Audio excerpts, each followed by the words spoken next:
Hello guys, this is BK Mathur. Straight line की lecture number 6 आ गया है। इसके अंदर स्टार्टिंग के 3 या 4 क्वेश्चन इंपॉर्टेंट है, मिक्स्ड क्वेश्चन है, पुरानी लेक्चर के ऊपर बेस्ड है। इसके बाद 2 कॉन्सेप्ट नए आएंगे। पहला आएगा शिफ्टिंग ऑफ ओरिजिन, इसके बाद आएगा line passing through intersection of two lines. तो इंपॉर्टेंट कॉन्सेप्ट है, काम आएगा आगे जाके, बड़े अच्छे से देखें। ठीक है, स्टार्टिंग के 3 क्वेश्चन ज़्यादा इंपॉर्टेंट है। चलिए स्टार्ट करते हैं। देखिए न्यूमेरिकल आपके सामने आ रहा है, बड़े आराम से समझना। ये बोलता है find distance of the line 4x minus y is equal to 0। ठीक है, अब देखो 4x minus y is equal to 0, ये कोई लाइन है। अगर आपको लाइन ड्रॉ करना नहीं आ रहा है, एक्चुअल शेप नहीं पता चल रहा है, तो आप ग्राफ बना लो उसका। ठीक है, इस तरह से आप इसका ग्राफ प्लॉट कर सकते हो लाइक दिस। एक बार रखो x की वैल्यू 0 तो y की वैल्यू 0 आएगी। एक बार रखो, सपोज करो x की वैल्यू कुछ भी रख दो, 2 रख दो। ओके, तो 8 हो जाएगा, तो ये 8 वैल्यू आ जाएगी। ओके, तो अगर मैं इसका ग्राफ बनाना चाहूं तो ग्राफ पे कुछ इस टाइप से लाइन ड्रॉ हो जाएगी, लाइक 0 पे 0 ये रहा पॉइंट। ठीक है, 0 पे 0 और 2 पे 8, 1 2 8 यहां कहीं होगा पॉइंट। अंदाजे से मैंने लेट किया और लाइन ड्रॉ हो जाएगी, देखो इस टाइप से। तो अगर कुछ भी समझना आए कि लाइन की शेप कैसी होगी, तो इस तरह से आप लाइन ड्रॉ कर सकते हो। ये इक्वेशन नंबर 1 है। अच्छा, find distance of the line, यानी इस लाइन की डिस्टेंस हमें निकालनी है फ्रॉम द पॉइंट 4,1। 4,1 कहां होगा? ये 1 है, 2 है, 3 है, 4 है, 1 यहां पर, यानी यहां कहीं वो पॉइंट होगा। ठीक है, तो ये कोई पॉइंट है 4,1। ठीक है, मेजर्ड अलोंग द लाइन। जब भी ये बात आए ना अलोंग द लाइन, इसका मतलब ये पॉइंट किसी लाइन के ऊपर होगा। ये जो पॉइंट है 4,1, इस पॉइंट का अगर मैं नाम रख दूं तो इसका नाम है 4,1, ये किसी लाइन के ऊपर है। अच्छा, आगे देखो, making an angle 135 degree with positive x axis. मतलब अगर मैं ग्राफ आगे खींच दूं, मतलब ये कोई लाइन है जो पॉजिटिव एक्स एक्सिस से, ये देखो ये पॉजिटिव एक्स एक्सिस है ना, एक्स और ये एक्स डैश, ये नेगेटिव एक्स एक्सिस, ये पॉजिटिव एक्स एक्सिस, यानी कोई लाइन है जिसके ऊपर ये पॉइंट है और ये लाइन 135 का एंगल बना रही है। तो अगर मैं ग्राफ बनाऊं तो कुछ इस टाइप से इसका ग्राफ जाएगा लाइक दिस। ठीक है, ये जो एंगल है ना, ये देखो ये वाला एंगल, इसे कहते हैं एंगल। तो ये 135 डिग्री है, तो ऑटोमेटिक अंडरस्टूड है, क्योंकि 135 90 से बड़ा होता है। देखो अगर ऐसे बनता तो 90, ऐसे जाएगा तो ज्यादा हो जाएगा, तो हमने आईडिया से 135 को इधर बना दिया। ठीक है, तो ये पॉइंट हमें मालूम है जो कि इतना है। ये इंटरसेक्शन पॉइंट है जो हमें नहीं मालूम, तो इसको मैं नाम दे देता हूं, सपोज करो क्यू का, है ना, ये एक्स है और ये वाई है, ये मुझे नहीं मालूम। तो what I need to find, मुझे निकालनी है यहां पर क्या, डिस्टेंस। ठीक है, किसकी? पी क्यू की डिस्टेंस। मुझे ये डिस्टेंस चाहिए, ये डिस्टेंस देखो, this I want to find, क्योंकि क्वेश्चन ने कहा है कि इस लाइन की डिस्टेंस बताओ इस पॉइंट से, और ये पॉइंट अलोंग द लाइन है जो 135 डिग्री का एंगल बनाती है विद पॉजिटिव एक्स एक्सिस। तो आपको ध्यान रखना है। तो देखो डिस्टेंस तो निकल जाएगी, लेकिन डिस्टेंस जब निकलेगी जब आपको क्यू पॉइंट पता होगा। तो unless until you have Q point you can't find distance. तो एक काम कर लेते हैं, इसका नाम दे देते हैं, ये 1 है, इसका नाम सपोज करो 2 है, लाइन नंबर 2 का नाम। तो पहले स्लोप निकाल लेते हैं लाइन 2 की, स्लोप ऑफ लाइन 2, और स्लोप का फॉर्मूला होता है m is equal to 10 135 degree, और 135 डिग्री की वैल्यू होती है -1। ठीक है, ये बात हम ऑलरेडी डिस्कस कर चुके हैं कि 10 135 -1 होता है। क्यों होता है? इसको बोल सकते हैं 90 + 45। जिसको टिक्नोमेट्री आती है उसको बात समझ में आ गई होगी। 90 + 45 और 10 90 + थीटा कॉट, और ये सेकंड क्वाड्रेंट में आ गया, तो सेकंड में नेगेटिव। ओके, चलिए जी, अब एक काम करते हैं, इक्वेशन भी निकाल लेते हैं इसी की 2 की। पासिंग पॉइंट तो हमारे पास है ही। ठीक है, तो इधर जगह तो बची नहीं, तो मैं इधर ही काम कर लेता हूं, इधर इक्वेशन ऑफ लाइन 2। तो फॉर्मूला होता है y - y1, यहां पे होता है स्लोप, और यहां होता है x - x1। तो y1 की जगह रखेंगे हम कितना, 1। ठीक है, और x1 की जगह रखेंगे 4, और m की जगह रखेंगे हम कितना, -1।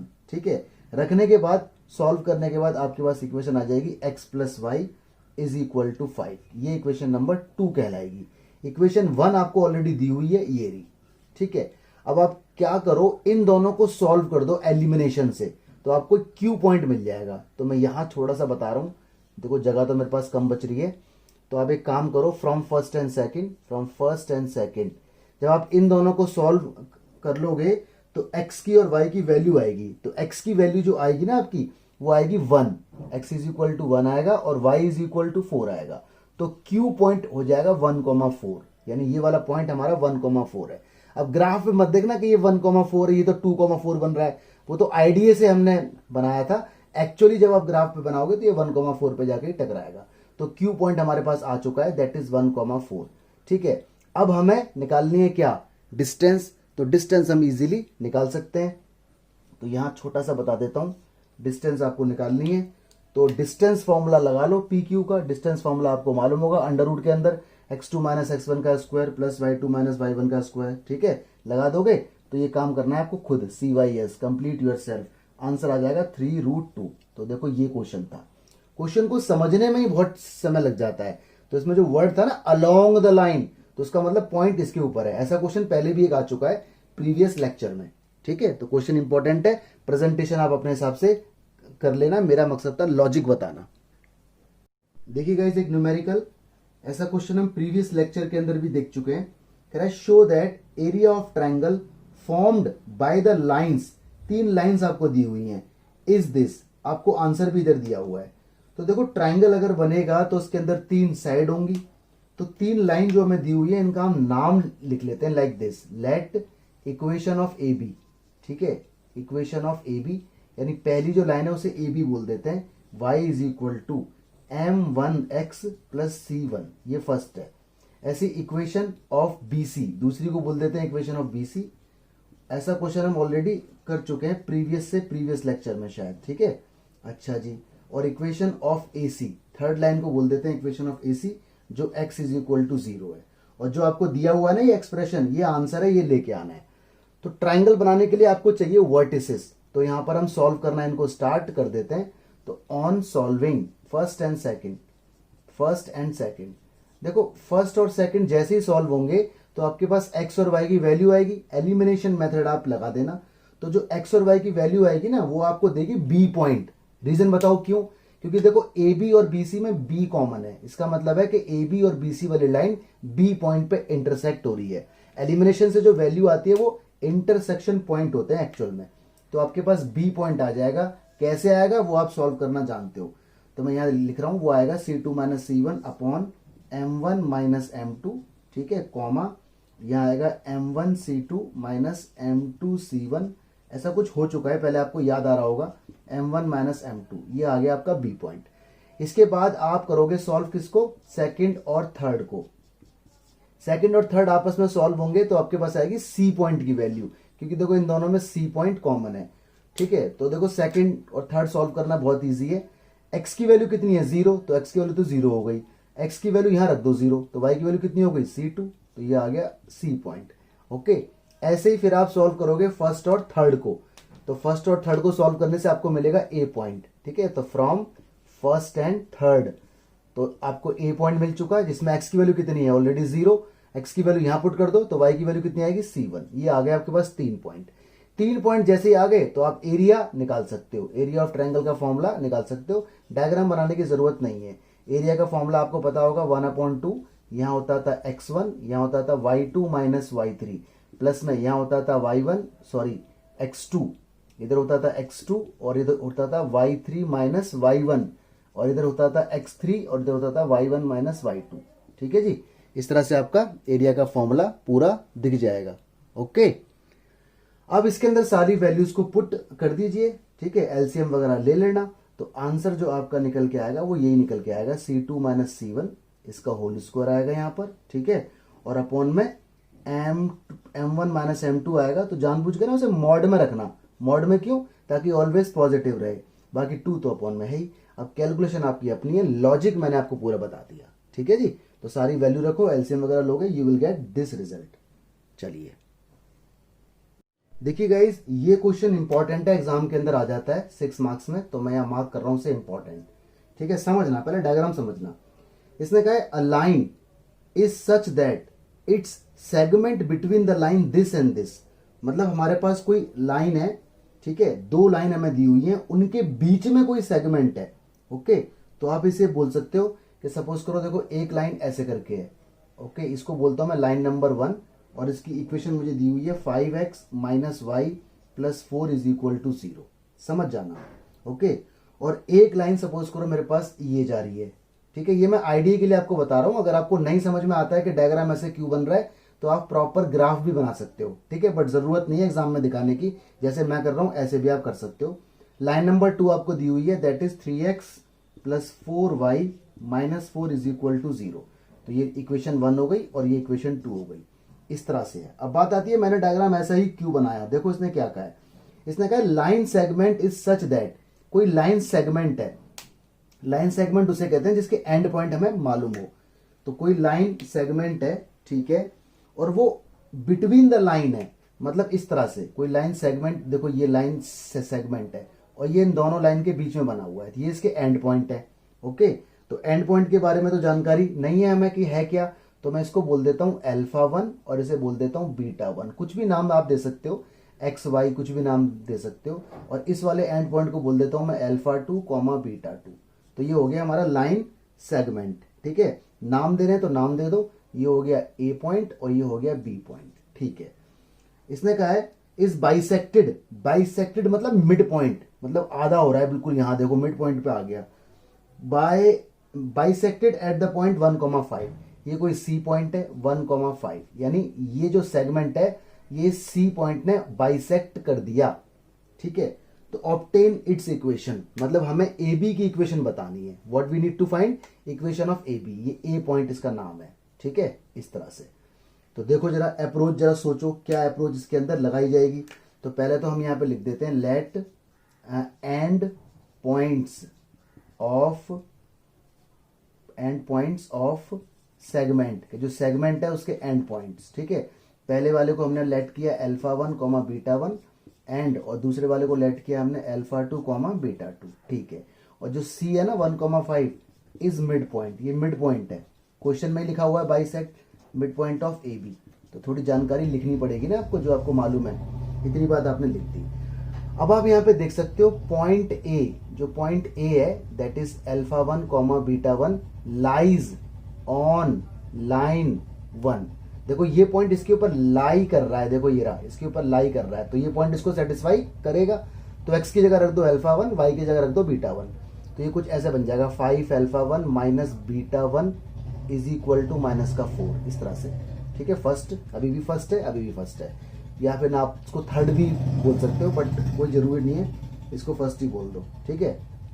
ऐसे आप देख रहे हो जो पॉइंट बी है दैट इज α2 β2, ये लाइज करता है ऑन लाइन 2, लाइन नंबर 2 पे, देखो ये रहा। तो यानी ये वाला पॉइंट इसको सेटिस्फाई करेगा, इस चीज को। तो x की जगह रखो α2, तो ये जाएगा 3α2 प्लस 4 β2 इज इक्वल टू 4, ये इक्वेशन नंबर 2 है अभी भी, ठीक है। चलिए जी, अब यहां से काम कर दीजिए एक, यहां से ना बीटा की वैल्यू निकाल लो इन टर्म्स ऑफ अल्फा। तो -4 इधर और β1 उधर, तो मैं ऐसे बोल सकता हूं कि β1 की वैल्यू आ गई मेरे पास 5α1 प्लस 4, ये ना काम आएगा रिजल्ट, ठीक है। यानी β1 की वैल्यू आपके पास जो निकल के आई है ना, ये रिजल्ट आपके काम आने वाला है। और यहां से भी निकाल लो ऐसे ही β2 की वैल्यू, इसको उधर भेज देते हैं, तो यहां से निकल के आएगी क्या, β2 आएगा आपका निकल के जी 4 माइनस 3α2 और डिवाइड बाय 3, इस तरह से कुछ निकल के आएगा, ठीक है। β2 डिवाइड बाय 4 आएगा, डिवाइड बाय 4, क्योंकि ये उधर गया माइनस में, 4 अपॉन में गया। तो इस तरह से आपके पास β1 और β2 की वैल्यू निकल के आ गई, जिसको हम आगे यूज करने वाले हैं, ठीक है। आगे बढ़ते हैं। अब क्योंकि आपको मालूम है कि ये मिड पॉइंट है इन दोनों का, तो मिड पॉइंट का फॉर्मूला आपको पता ही है। मिड पॉइंट क्या फॉर्मूला होता है बताओ मिड पॉइंट का? मिड पॉइंट का फॉर्मूला ये होता है α1 प्लस α2, अरे x1 plus x2 divide by 2, ये x1 है और ये x2 है, divide by 2 is equal to कितना है 1, इज इक्वल टू 1, ये हमें दिया हुआ है। तो क्रॉस मल्टीप्लाई करके α1 प्लस α2 इज इक्वल टू 2 आ गया, इसे बोल दो इक्वेशन नंबर 3, ठीक है। ऐसे मैं यहाँ बोल सकता हूँ β1 plus β2 upon 2 is equal to कितना 5, भाई β1 plus β2 upon 2 is equal to 5। Mid point β1 की वैल्यू मेरे पास ये रही, जो कितनी है 5α1 प्लस 4, और β2 की वैल्यू मेरे पास ये रही, जो है 4 माइनस 3α2 डिवाइड बाय 4, और होल अपॉन में कितना है 2 इज इक्वल टू कितना है 5। तो इधर आप एलसीएम वगैरह ले लो, एलसीएम वगैरह लेने के बाद क्रॉस मल्टीप्लाई करने के बाद आपके पास इक्वेशन जो आएगी वो कुछ ऐसी आएगी, 20α1 माइनस 3α2 इज इक्वल टू 20। इसे कहेंगे इक्वेशन नंबर 4। ठीक है, अब आप इन दोनों को आपस में एलिमिनेशन लगा लो और अल्फा 1 अल्फा 2 निकाल लो। तो from third and fourth elimination लगाया होगा मैंने, इसके अंदर सॉल्व किया होगा, वो काम आपको खुद करना है। ठीक है, टाइम लगेगा, कोई दिक्कत नहीं, लेकिन मुश्किल नहीं है वो काम। तो सॉल्व करने पर अल्फा 1 की जो वैल्यू आएगी वो आएगी 26/23। ठीक है, अल्फा 1 की वैल्यू जब पुट कर दोगे इसके अंदर तो अल्फा 2 भी आ जाएगा। हालांकि अल्फा 2 निकालने की जरूरत नहीं है, आप सिर्फ अल्फा 1 निकाल लो, अल्फा 2 की जरूरत नहीं, क्योंकि हमें अल्फा 1 आ गया, हमें बीटा 1 और मिल जाए। आप एक काम करो, अल्फा 1 की वैल्यू को पुट कर दो यहाँ पर, ठीक है, या यहाँ पे पुट कर दो, तो आपको बीटा 1 मिल जाएगा। तो बीटा 1 आपको मिलेगा कितना, बीटा 1 की वैल्यू जो आएगी वो आएगी 222/23। ठीक है, इस तरह से आपको ए पॉइंट पूरा मिल चुका है, ए पॉइंट का जुगाड़ हो गया, दैट इज 26/23 कॉमा 222/23, ये आ गया आपके पास ए पॉइंट। ठीक है, अब देखो इसने क्या पूछा है, इसने पूछा है हमसे equation of A B. Equation of A B या इक्वेशन ऑफ ए सी, बात एक ही है। देखो कोई लाइन है, ये ए पॉइंट है, ये सी पॉइंट है, ये बी पॉइंट है। अगर मैं ए सी की इक्वेशन निकालूंगा ना तो वो ए बी की इक्वेशन ही मानी जाएगी, या मैं सी बी की इक्वेशन निकालूंगा तो वो ए बी की मानी जाएगी, क्योंकि वो स्ट्रेट लाइन है, उस पर सारे पॉइंट्स आ रहे हैं। तो इक्वेशन निकालने के लिए आपको 2 पॉइंट चाहिए होते हैं, तो एक पॉइंट ये मिल गया देखो, और एक पॉइंट ये रहा, तो यहाँ पे निकाल लो। जगह नहीं बच रही इसलिए मैं यहाँ कर रहा हूँ, लेकिन आपको प्रॉपर तरीके से करना पड़ेगा। तो निकालो भाई इक्वेशन ऑफ ए सी, ठीक है, और ए बी, एक ही बात है। फॉर्मूला होता है y माइनस y1, यहाँ आता है स्लोप, और यहाँ आता है x माइनस x1। ये हो गया x1 y1, ये हो गया x2 y2, या किसी को भी कुछ भी बोल दो। और m कैसे निकलेगा, स्लोप निकलेगा पॉइंट पॉइंट फॉर्मूले से, y2 minus y1 upon x2 minus x1। ठीक है, तो आई थिंक आपके पास ये देखो ए पॉइंट भी है और ये पॉइंट भी है, तो आप कैलकुलेशन अपने आप कर लेना। आपका जो आंसर आएगा वो बता देता हूँ, आंसर आएगा 107x, ठीक है, माइनस का 3y is equal to 92। This will be your result. Okay, तो काम काफी बाकी है, इसमें कैलकुलेशन बाकी है, लॉजिक पूरा समझ में आ चुका है, ये फॉर्मूला और ये इसका आंसर। ठीक है, ये x1 y1 जो कि ये निकल के आ चुके, ये x2 y2, तो आपको सब कुछ मिल जाएगा। मेन चीज थी इसकी लॉजिक। ओके, चलिए जी इस क्वेश्चन को तैयार करें, इंपॉर्टेंट क्वेश्चन है। देखिए गाइज, ये क्वेश्चन भी प्रीवियस लेक्चर के अंदर था, तो एक बार देख लेते हैं, लेकिन थोड़ा सा बदला क्वेश्चन है। कह रहा है show that the path of moving point, path का मतलब रास्ता, कोई मूविंग पॉइंट है, such that its distance from two line this and this are equal is a straight line. मतलब जो डिस्टेंस है उस पॉइंट की दो लाइनों से, वो एक तो इक्वल है, और जो एंड में लिखा है ना इज अ स्ट्रेट लाइन, मतलब आंसर स्ट्रेट लाइन में लेके आना है हमें। तो जरा ध्यान से देखते हैं इसका डायग्राम। ठीक है, देखो ये कोई लाइन है, सपोज करो इसकी इक्वेशन है 3x minus 2y is equal to 5, और ये कोई लाइन है इसकी इक्वेशन है 3x प्लस 2y और इज इक्वल टू 5। ये लाइन नंबर 1, ये लाइन नंबर 2। ठीक है, ये कोई मूविंग पॉइंट है जिसको बोला मैंने x, y, यहाँ से यहाँ तक की डिस्टेंस और यहाँ से यहाँ तक की डिस्टेंस सेम है, तो हमेशा ये परपेंडिकुलर प्लॉट होता है, ये a होगा और ये b होगा। यानी मैं यहाँ बोल सकता हूँ कि PA is equal to PB, ऐसा कुछ मुझे दिया हुआ है। ठीक है, तो आपको पता है पॉइंट से लाइन की डिस्टेंस निकालने का फॉर्मूला। देखो जब भी किसी पॉइंट से किसी लाइन पे डिस्टेंस निकालते हैं ना इस टाइप से, जब वो इक्वल होता है तो इसका मतलब वो परपेंडिकुलर ही माना जाता है, क्योंकि बिल्कुल सीधा होगा। अगर मान लो ये टेढ़ा हो जाएगा और ये हो जाएगा सीधा, तो वो ज़्यादा हो जाएगा और ये हो जाएगा कम। तो इक्वल के केस में हमेशा परपेंडिकुलर लेंगे। ठीक है, अच्छा ये पॉइंट आपको निकालना आता है, पॉइंट से लाइन की डिस्टेंस आपको मालूम होगा, कुछ इस टाइप से निकालते थे, यहाँ आता था मैग्नीट्यूड। ठीक है, इज इक्वल टू यहाँ पर भी कुछ इस टाइप से अपॉन में मैग्नीट्यूड। ये सब लेक्चर नंबर 3 से स्टार्ट हुआ था ये स्टोरी। चलो जी, एक्स की जगह रखो क्या, इसे कुछ और नाम दे दो, क्योंकि एक्स वाई तो ऑलरेडी यूज है, इसे नाम दे दो एच और के।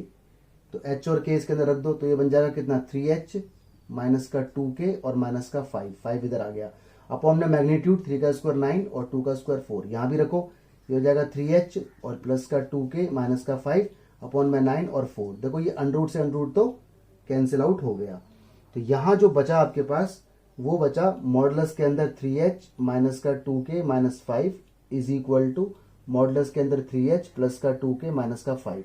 आपको मालूम है जब मॉड हटता है तो प्लस माइनस आ जाता है, तो इधर आ गया प्लस और माइनस, इधर 3h प्लस का 2k माइनस का 5।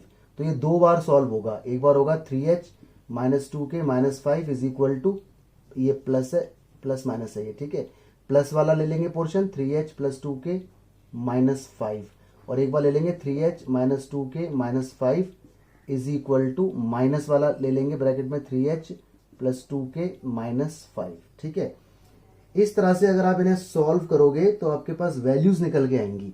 ठीक है, वैल्यूज जो निकल के आएंगी वो कुछ ऐसी निकल के आएंगी, एक जगह से आएगा k इज इक्वल टू 0 और एक जगह से आएगा h is equal to 5/3। Okay, जो ये मैंने पॉइंट लिए हुए हैं h के, अगर आप ध्यान से देखो तो ये क्या चीज है, ये x कोऑर्डिनेट है, और ये क्या चीज है, ये y है। यानी मैं k को बोल सकता हूँ क्या, y, इसको मैं ऐसे बोल सकता हूँ k की वैल्यू y, मतलब y इज इक्वल टू 0। और ये क्या चीज है, h है ना, h का मतलब क्या है, x, इसे बोल सकता हूँ मैं x coordinate, x is equal to क्या है, 5/3। ओके, तो आप खुद सोचो, अगर मैं इसे पॉइंट बना के भी लिख दूं लाइक दिस 5/3, 0, तो ये तो स्ट्रेट लाइन है। रीजन, क्योंकि देखो इसका मतलब है कि पॉइंट जो है इज ऑन एक्स एक्सिस, ये पॉइंट एक्स एक्सिस के ऊपर है। क्यों, क्योंकि एक्स एक्सिस पर y कोऑर्डिनेट 0 होता है और एक्स एक्सिस ऐसी होती है, तो इसका मतलब ये तो स्ट्रेट लाइन है। ठीक है, तो hence this is straight line, hence this path is straight line, SL straight line पूरा लिखना। ठीक है, तो ये क्वेश्चन इंपॉर्टेंट थे, प्लीज इन्हें ध्यान से करो। अब नया टॉपिक स्टार्ट होने वाला है गाइस, देखिए नया टॉपिक आता है, इस टॉपिक का नाम है equation of family of line through the point of intersection of two lines.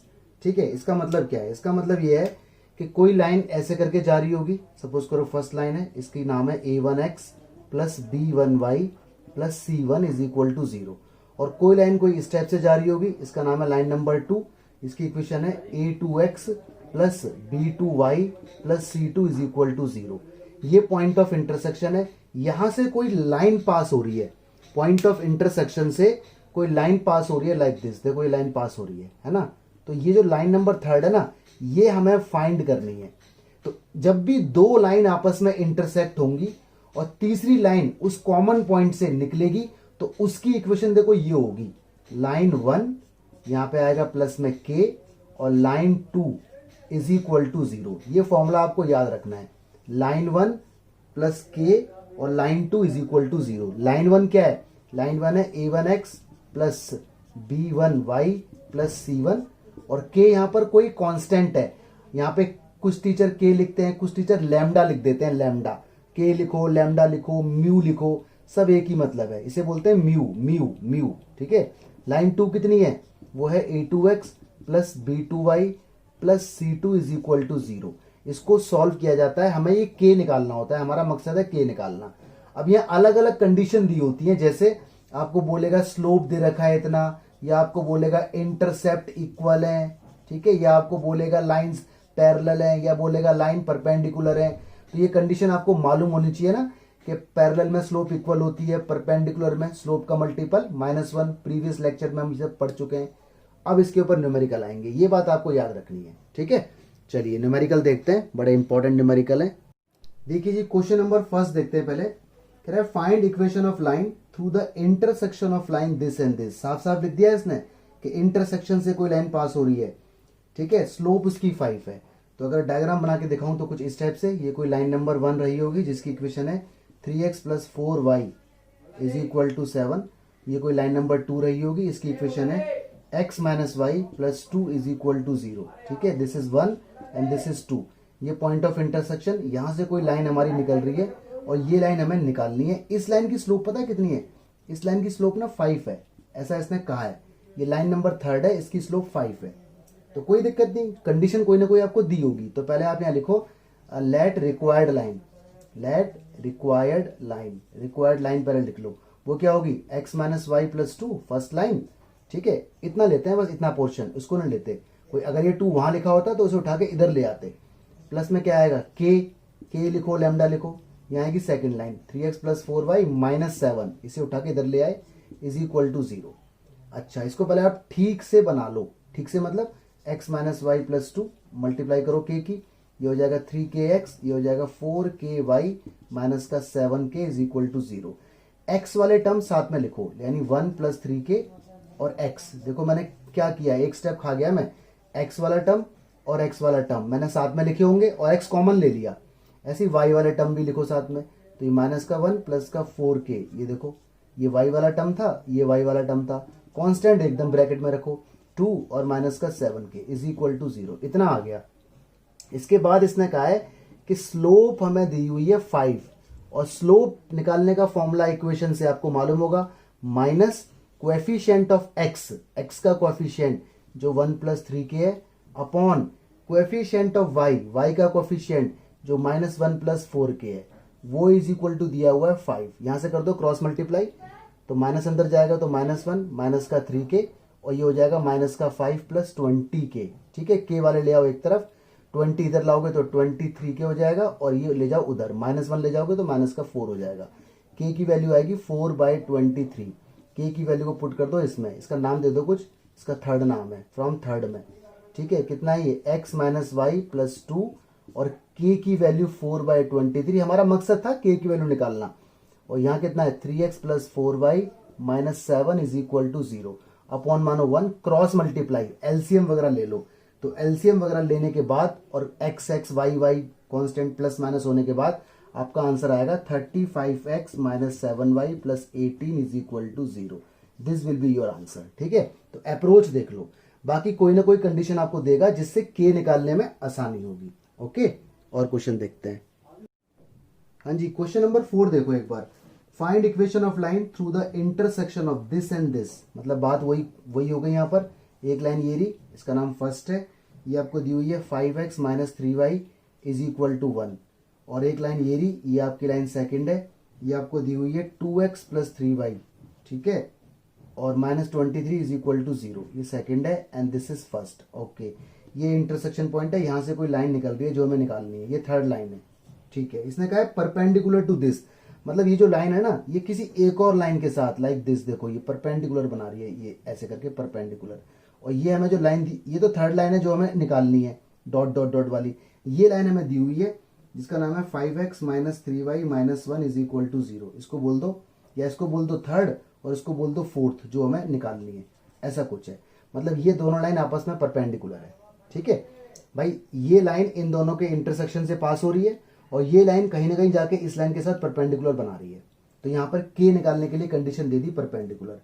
तो यूज तो ये और यही होंगी, तो पहले यहाँ लिखो लेट रिक्वायर्ड लाइन, तो उसका फॉर्मूला क्या होता है, first line 2x plus 3y minus 23 plus में क्या आता है k, और ये 5x minus 3y minus 1 is equal to 0। ये हो गई इक्वेशन नंबर 4। ठीक है, इसको पहले ठीक से बना लो, k की मल्टीप्लाई फिर x और k एक साथ, तो मैं यहाँ डायरेक्ट लिख देता हूँ। ठीक बनने के बाद ये बनेगा 5 प्लस 2k, यहाँ पे आएगा x, और ये बनेगा -3 प्लस 3k, यहाँ पे आएगा y, और कांस्टेंट एक जगह -1 minus 23k is equal to 0। कुछ इस टाइप से ये आ जाएगा। ओके, आगे देखो जी, अब इसकी पहले स्लोप निकाल लो, तो स्लोप को बोलेंगे इसकी m1। स्लोप क्या होती है, minus coefficient of x, x के साथ वाला, upon coefficient of y, y के साथ वाला, ये आ गया इसकी स्लोप। ठीक है, एक और लाइन है, लाइन नंबर 4, उसकी भी स्लोप निकालो। ठीक है, लाइन नंबर 4 स्लोप, उसकी स्लोप को बोल दो आप m2, तो स्लोप क्या होगी उसकी, माइनस कोएफिशिएंट ऑफ x यानी 5 है, अपॉन कोएफिशिएंट ऑफ y, ये आ गया, जिसको सॉल्व करने पर 5/3 आएगा। अब क्योंकि इसने बोला है परपेंडिकुलर, तो m1 की मल्टीप्लाई अगर m2 में होगी तो -1, m1 ये रहा यहाँ रख दो, m2 ये रहा यहाँ रख दो। सॉल्व करने के बाद, क्रॉस करने के बाद k की वैल्यू आएगी -34, और जैसे ही k की वैल्यू आती है हम फ्रॉम फोर्थ में पहुंच जाएंगे जो हमें जरूरत है। तो ये कितना है 2x प्लस 3y माइनस का 23, k की जगह -34, फिर है 5x minus 3y minus 1 is equal to 0, और क्रॉस मल्टीप्लाई करने के बाद जो भी आएगा वो आपका आंसर होगा, वो आपको खुद निकालना है। ठीक है, तो आई थिंक लॉजिक आपको पकड़ में आ गए होंगे। ओके, अब मैं 2 क्वेश्चन का हिंट देता हूं आपको। देखिए गाइस, स्क्रीन पर 2 क्वेश्चन आपको दिख रहे हैं, क्वेश्चन नंबर 2, क्वेश्चन नंबर 3। पहले क्वेश्चन नंबर 2 देख लेते हैं। Find equation of line through the intersection this and this, यानी ये तो आपको पता लग गया कि जो लाइन हमें निकालनी है रिक्वायर्ड लाइन। ठीक है, रिक्वायर्ड लाइन जो होगी वो ये होगी, रिक्वायर्ड लाइन। पहले लाइन कितनी है, x प्लस 2y माइनस 3, यहाँ पे आ जाएगा k, और ये 4x minus y plus 7 is equal to 0। ये रिक्वायर्ड लाइन है, लाइन नंबर 3। ठीक है, लाइन नंबर बल्कि 4 बोलो, क्योंकि थर्ड लाइन तो हमें ऑलरेडी दी हुई है। इसने कहा पैरेलल टू दिस, यानी ये लाइन इसके पैरेलल है, तो पहले वही k की मल्टीप्लाई वगैरह, फिर एक्स एक्स साथ में, इसकी स्लोप निकाल लेना, उसकी स्लोप को बोल देना आप m1, ठीक है, जो भी निकल के आएगी। और लाइन नंबर 4 इसकी भी स्लोप आप निकाल देना, उसको बोल देना m2, ठीक है, कोफिशिएंट वाले मेथड से जो भी निकल के आएगी। इसने बोला है पैरेलल, तो इसका मतलब m1 और m2 को इक्वल रख देना, इक्वल के बाद आपको k मिलेगा, k की वैल्यू वापस दे देना, यू विल गेट रिजल्ट। तो इसका आंसर मैं लिख देता हूँ 15x + 12y - 7 = 0। ये इसका आंसर आएगा क्वेश्चन नंबर 2 का, ठीक है। थर्ड की जरा हिंट ले लो। थर्ड में बोल रहा है find equation of line through the intersection of line this and this has x intercept equal to -4। x intercept is equal to -4 का मतलब क्या है, ठीक है। पहले मैं इसको रब कर देता हूँ जरा, फिर बताता हूँ उसको। हाँ जी, देखो इसका मतलब क्या है। पहले तो आप इसको उसी फॉर्म में लिखो, let required line, required line. तो रिक्वायर्ड लाइन आपकी होगी क्या, फर्स्ट इक्वेशन क्या है इसमें, 2x + 3y - 4 प्लस में आएगा k, और यहाँ क्या है x - 5y + 7 = 0, ठीक है। ये हमारी रिक्वायर्ड लाइन है, लाइन नंबर 3। इसको पहले ठीक कर लो। तो ये हो जाएगा 2x + 3y - 4 प्लस में हो जाएगा kx 5ky + 7k = 0। x x वाले साथ में, तो 2 + k, यहाँ पर x रहेगा, ये 3 - 5k साथ में y रहेगा, और कांस्टेंट क्या है -4 + 7k, ये रहेगा। इसको इंटरसेप्ट फॉर्म में कन्वर्ट करो। इंटरसेप्ट फॉर्म आप पढ़ चुके हो प्रीवियस लेक्चर में, क्या करते थे उसमें, बिल्कुल सेम रहता था, कांस्टेंट को उठा के उधर फेंकते थे, तो ये प्लस का हो जाएगा 4 यानी, और वो माइनस का हो जाएगा ऐसा। इसके बाद इससे पूरे टर्म को डिवाइड करो, मतलब मैं x/a + y/b = 1 की फॉर्म बना रहा हूं, क्योंकि इसने इंटरसेप्ट की बात कर दी, ठीक है। तो ये जब इसके नीचे आएगा तो ये बनेगा 2 + k, और अपॉन में क्या है 4 - 7k, साथ में x है, ये बनेगा 3 - 5k, अपॉन में क्या है 4 - 7k, साथ में y है, इधर बनेगा 1। अभी भी इंटरसेप्ट फॉर्म ये बनी नहीं है। अब देखो क्या करना पड़ेगा, x के नीचे होना चाहिए ना, x/ समथिंग, तो ये 2 + k को नीचे ले जाओ, तो मैं इसे ऐसे बोल सकता हूँ x/4 - 7k अपॉन 2 + k। देखो बात वही है, ठीक है, जो मैंने लिखा है ना ये बात वही है, इसमें ये ऊपर ही आ रहा है घूम के, और इसे लिख दो ऐसे y/ कितना 4 - 7k, और अपॉन में कितना है 3 - 5k, इस तरह से = 1। अब ये क्वेश्चन इंटरसेप्ट फॉर्म में कन्वर्ट हो गया। अब देखो इसने क्या कहा है, अब इसने कहा है कि x इंटरसेप्ट ये होता है, यानी 4 - 7k अपॉन 2 + k = -4 है, इसे रख दो -4 के इक्वल। यहां से आपको k मिल जाएगा, k मिलने के बाद फ्रॉम थर्ड इसमें आप k की वैल्यू रख देना, सॉल्व करना अपने आप, CYS कंप्लीट योर सेल्फ, और आंसर आपका आएगा 10x + 93y, ठीक है, plus 40 = 0। This will be your answer, ठीक है। एक क्वेश्चन और देख लो, उसमें लिखा है find equation of line parallel to y axis drawn through the point of intersection, बात वही बोली। तो यहां पर भी देखो वही काम होगा, लाइन 1 + लाइन 2 = 0। स्लोप निकाल लेना, ठीक है, या स्लोप मत निकालना, लाइन निकाल लेना। बोलते ना पैरेलल टू x एक्सिस, तो जब भी पैरेलल टू x एक्सिस बोले, सपोज करो यहां तक आप आ गए, ओके, और इसने बोला पैरेलल टू x एक्सिस, तो पैरेलल टू x एक्सिस का मतलब क्या है, पैरेलल टू x एक्सिस का मतलब है कि y का कोएफिशिएंट 0 हो जाएगा, यानी इसको 0 के इक्वल रख देना, तो वहां से k मिल जाएगा, k की वैल्यू वापस डाल देना। ऐसा क्वेश्चन हम कर चुके हैं मिसलेनियस के फर्स्ट लेक्चर में, कि जब भी कोई line parallel to x axis होगी तो y का कोएफिशिएंट 0 होगा, और पैरेलल टू y एक्सिस होगी तो x का कोएफिशिएंट 0 होगा, ठीक है। तो इन क्वेश्चन को जरूर देखें अच्छे से। देखिए गैस, नया टॉपिक आ गया, शिफ्टिंग ऑफ ओरिजिन या ट्रांसलेशन ऑफ एक्सिस। इसका मतलब समझें, दोनों का मतलब लगभग एक है। सपोज करो ये मेरे पास कार्टेशियन प्लेन है, ठीक है, ये ओरिजिन है O, इस टाइप से। अब मैं, ये मेरा x एक्सिस है, ये मेरा y एक्सिस है, ओके, यानी OX और OY मेरे एक्सिस है। अब मैं ये चाहता हूं कि ये मेरा ओरिजिन यहां से शिफ्ट होकर ना यहां आ जाए, तो यहां पर अगर ये ओरिजिन आएगा तो नई कोऑर्डिनेट एक्सिस मेरी बन जाएगी लाइक दिस, ये ऐसे बन जाएगी, ठीक है, इसे बोलूंगा मैं x', मतलब ये इसके पैरेलल है, और एक मेरी ऐसे बन जाएगी y एक्सिस, इसे बोलूंगा मैं y', ठीक है। ये मेरा ओरिजिन है, इसे बोल देता हूं मैं h, सपोज करो ये h है, और सपोज करो ये कितना है, ये मेरा k है। तो जो नया ओरिजिन बन के आएगा वो आ गया h, k, ठीक है, यहां तक बात समझ में आती है। तो अगर यहाँ कोई पॉइंट है, सपोज करो ये पॉइंट है कोई x, y, तो ये पॉइंट क्या रहेगा, तो देखो यहां से अगर मैं देखूं तो ये डिस्टेंस पूरी इसकी x हो जाएगी, ठीक है, और यहां से देखूं तो ये डिस्टेंस पूरी y हो जाएगी, इतना मैं समझ सकता हूँ। ओके, आगे देखते हैं।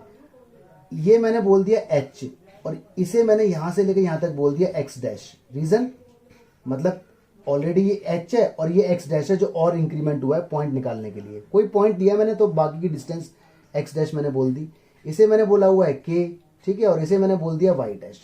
तो देखो ये जो ओरिजिन यहां पर था ओरिजिनली वो शिफ्ट होके यहां आ गया, तो इस पॉइंट पर क्या फर्क पड़ेगा? तो क्लियर कट आप कह सकते हो कि जो x कोऑर्डिनेट है वो ये प्लस यही तो होगा, यानी x डैश में h अगर ऐड हो जाए, इन दोनों का एडिशन, भाई ये प्लस ये इज इक्वल टू कंप्लीट हो जाएगा और कंप्लीट ही मेरा x है।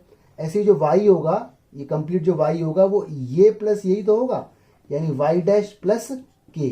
तो इसे कहते हैं शिफ्टिंग ऑफ ओरिजिन। ये हमारा न्यू कोऑर्डिनेट है आफ्टर शिफ्टिंग ऑफ ओरिजिन। अब इसके ऊपर न्यूमेरिकल समझते हैं, वो बहुत इंपॉर्टेंट है। ठीक है, चलिए जी, देखिए गाइस न्यूमेरिकल आपके सामने कह रहा है find new coordinate of point 3,-4, यानी 3,-4 के नए कोऑर्डिनेट बताने हैं। ये कोई पॉइंट है।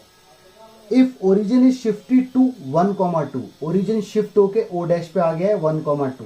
देखो जब ओरिजिन शिफ्ट होता है ना तो यहां पर ये जो पहली वैल्यू होती है ये h होता है, h यहाँ 1 है, और बाद वाली जो वैल्यू होती है वो k होता है, क्योंकि ओरिजिन तो हमेशा 0,0 पे हुआ करता था, तो 0,0 से शिफ्ट होके वो यहां पर आ गया, तो ये h है और ये k है। ठीक है, तो ओरिजिन जब भी शिफ्ट होगा तो उसे h और k कहा जाएगा, ये आप ध्यान रखना। और जो ये पॉइंट दिए होते हैं ये हमेशा x और y दिए होते हैं। ठीक है, पहला कोऑर्डिनेट x होता है, दूसरा कोऑर्डिनेट -4 होता है। आपको यहाँ पर रिलेशन मालूम है।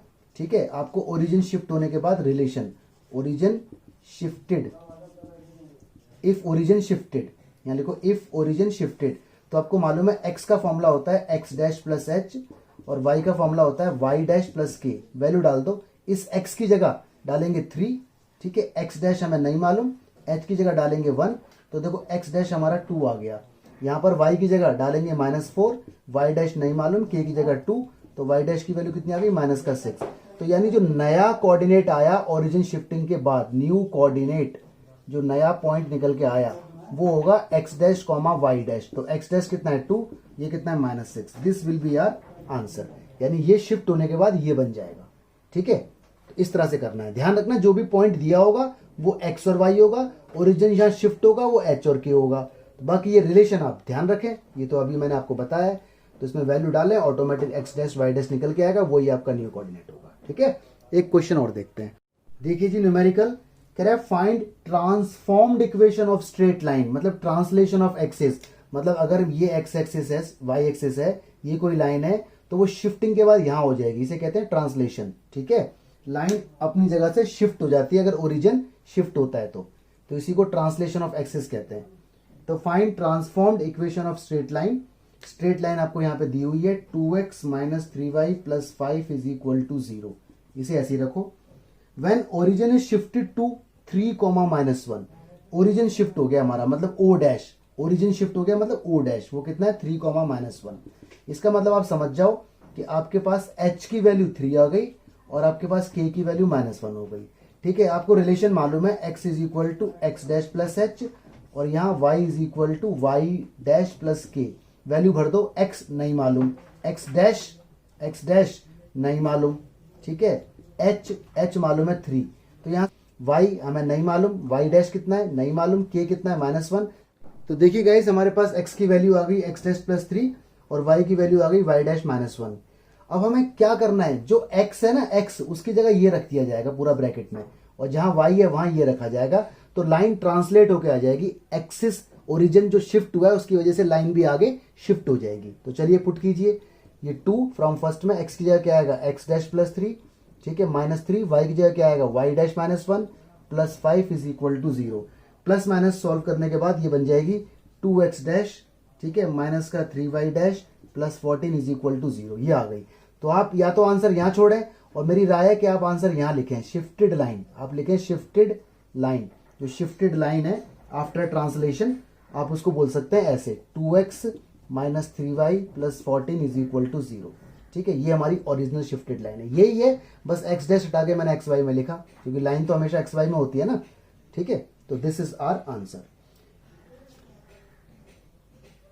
गाइस देखिए कुछ क्वेश्चंस हैं, पहले में लिखा है find new coordinate of the point in each of the following cases if origin is shifted to the point -3, -2, यानी ओरिजिन शिफ्ट होके -3, -2 पे आ गया तो h पता है और k पता है, और फर्स्ट पार्ट में 1 1 ये x और y है, तो आपका आंसर भी साथ में दिए हुए हैं, ठीक है। अच्छा, अगला क्वेश्चन है find what of the following equation become when origin is shifted to the point 1 1, तो आपको h पता है और k पता है, तो ये क्वेश्चन वही है जो अभी अभी हुआ है, इनके आंसर भी है, ठीक है। तो this way this video ends. So much, God bless you, stay blessed, study hard, thank you so much.